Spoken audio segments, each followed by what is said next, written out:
You're here because you want to make a creative portfolio website, and I'm here to help you with that. In this video, at the start, I will show you two of my portfolio websites that I made that got people really excited, and then I'll explain to you how I designed them and how you can do it as well as I'll share the resources and the websites that can help you with doing your website. So let's get started. This is the latest portfolio website that I've made.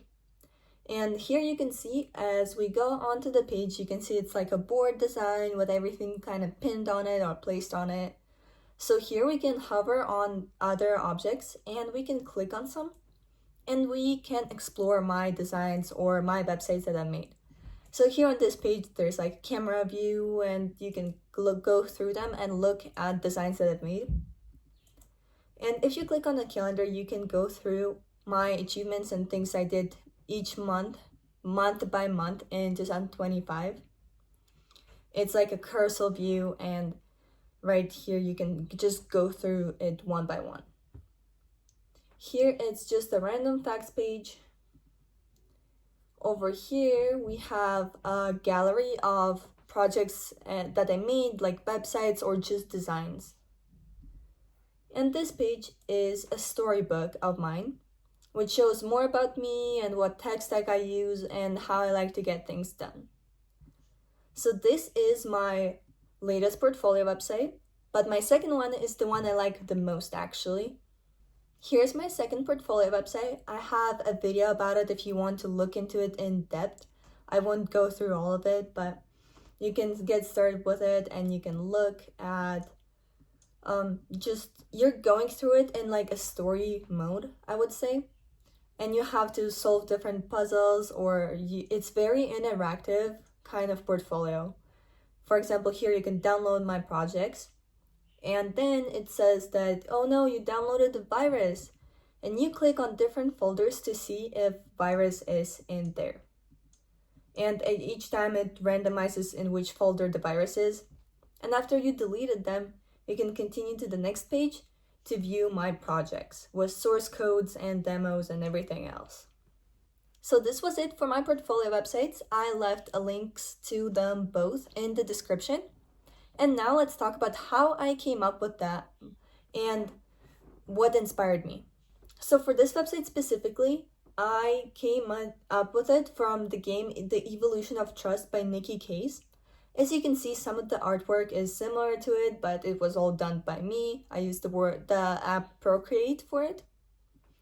And as well as I wanted to have something that can represent me and how I like to do things. So it's not just a website where the content tells you about me, but also the website itself tells a story about me. So this is how I came up with this website. And this website, actually, I was going through Pinterest and I saw one of those computer wallpapers, which were like those boards. Let me actually pull it up. It's these kinds of wallpapers that actually inspired me to make a website like that. Because if you look closely at them, you can see there's like a little shadow depth effect. And I wanted to add that, so when you hover, you can see that it like comes up and there's shadows on it and everything like that.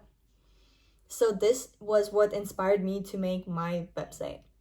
Some of the websites where I would recommend going on for inspiration about your project or portfolio website is, one of them is Dribbble, where basically it's a website where you can post about your designs or front-end work or logos or graphic design, basically anything you wish that is related to designing. You can post about it there, as well as you can go scroll through the website and explore it yourself. I actually have gotten many ideas from that website, and I think it's actually really great to look at. The next website I would like to talk about is actually awards website.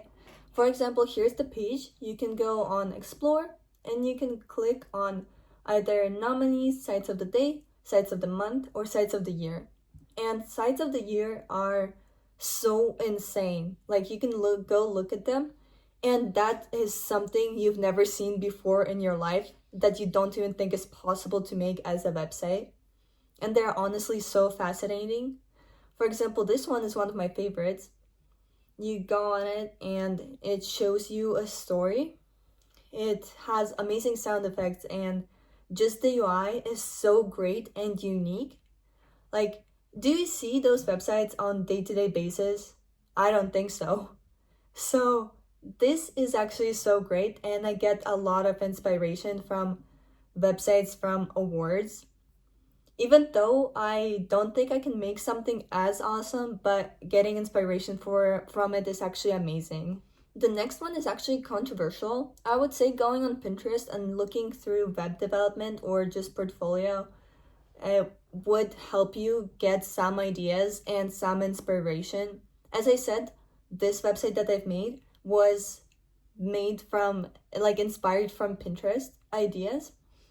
But there are some that are just basically like images or not the best kind of portfolio to recreate or make. But I still recommend going at it and looking at stuff and see if it might help you.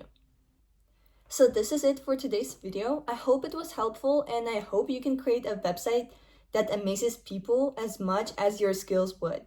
Because the main purpose of portfolio website is to represent you. And if you think that your portfolio website is lame, then other people would think so as well. So make sure your portfolio website is actually interesting to you and others, because that is what representing you. Okay, thank you for watching. Good luck with your portfolio websites.